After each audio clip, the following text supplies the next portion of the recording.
I did a video this morning about the spotting the next crash. And as I thought about the video after I did it and I was uploading it, I realized it's all around debt.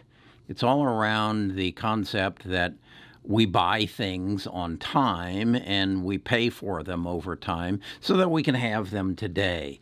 My first experience with debt was I remember going to the grocery store in Cincinnati, Ohio with my grandmother, and she would go to the grocery store and she would buy her groceries and we'd push them home, but she paid for them just by signing a ledger in the grocery store because my grandfather only got paid, once a week or maybe once every 2 weeks, I don't know.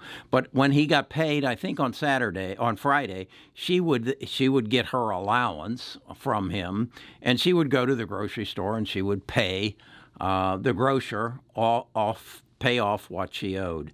And that was my first introduction to debt. And then as I got older, I remember I think my father had a Diners Club card, and because my stepmother and my father liked to go out to eat every Saturday, and I don't think there was any interest in associated with that. That was just something local that they could use that in lieu of cash. My own experience was then when I graduated from college. I was a Lambda Chi, and I remember we had these mailboxes, and within 3 months of my graduation, I started getting credit cards from the gasoline companies, and I hadn't solicited them. They just mailed them to me.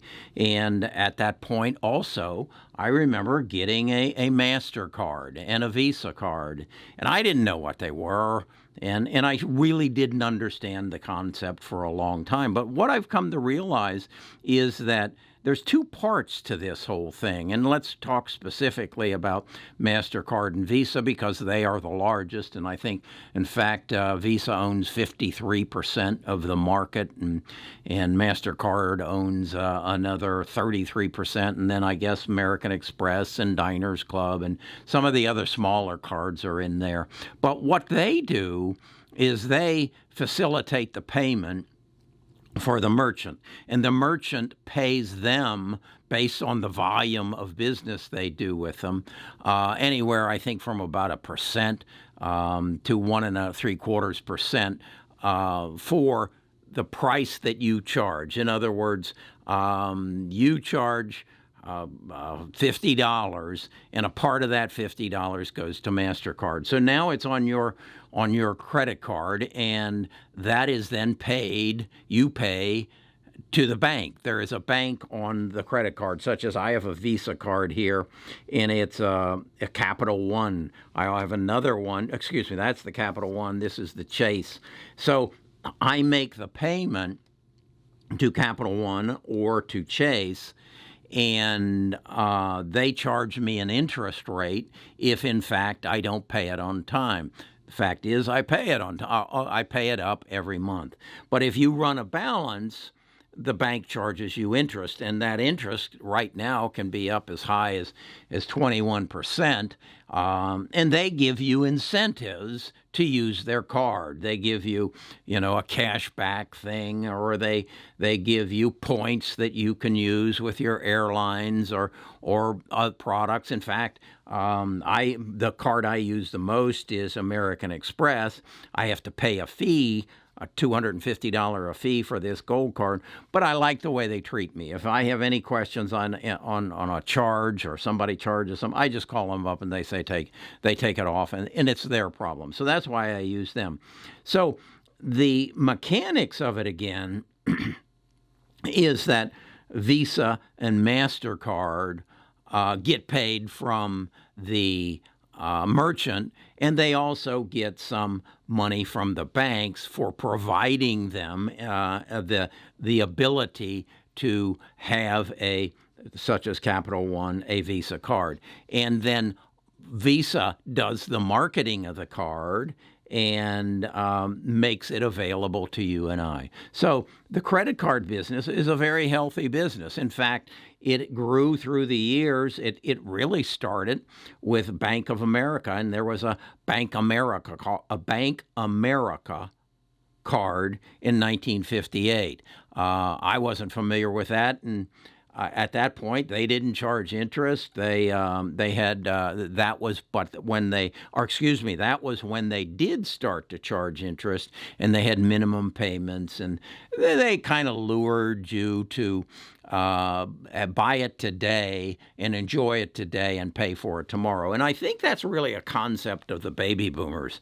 As we came into our earning years, we didn't want to postpone purchases. We didn't want to postpone the enjoyment of anything. We were the generation of instant gratification. So if we wanted a car, we went and borrowed money for it. If we wanted a dinner out with our family, we put it on a credit card. And so that is the evolution of the credit business. Now, I think, and I don't know how this is going to measure out,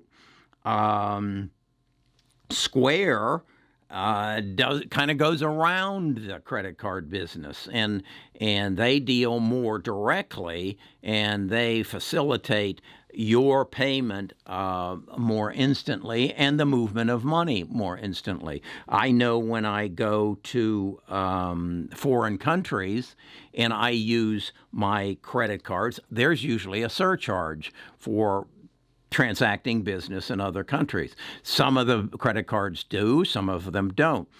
Basically, the distinction I'm seeing that the various credit cards do is the rewards that they offer you, the incentives they use to use their card over someone else's card. In other words, Visa over MasterCard. But all in all, they're about the same. And I've read some articles, I saw some videos, people who use their credit cards and use them wisely and collect a lot of points, and they take their family vacations basically off the points. That's good management of the credit card. Bad management of the credit card is when you go for instant gratification, and as a result, you get yourself deeper and deeper into debt. And I did a video a couple months ago about how the credit card industry kind of entices you to go to the shopping center and buy a Louis Vuitton handbag or something like that and pay whatever price for it, but then pay 3 times the price for it because you put it on a credit card and you pay it over time. That's just not good money management. It's if you live in that world, try to find your way out of it and use the credit card as a means to an end, and that is elimination of carrying a lot of cash. But I strongly encourage you to get into the habit of when you get that bill from your credit card company, whether it be American Express or Visa or MasterCard, you pay it off. You don't pay 21%. There is nothing today that is worth paying 20% interest over the next 5 years. There's nothing. So get out of that habit and use your credit cards wisely.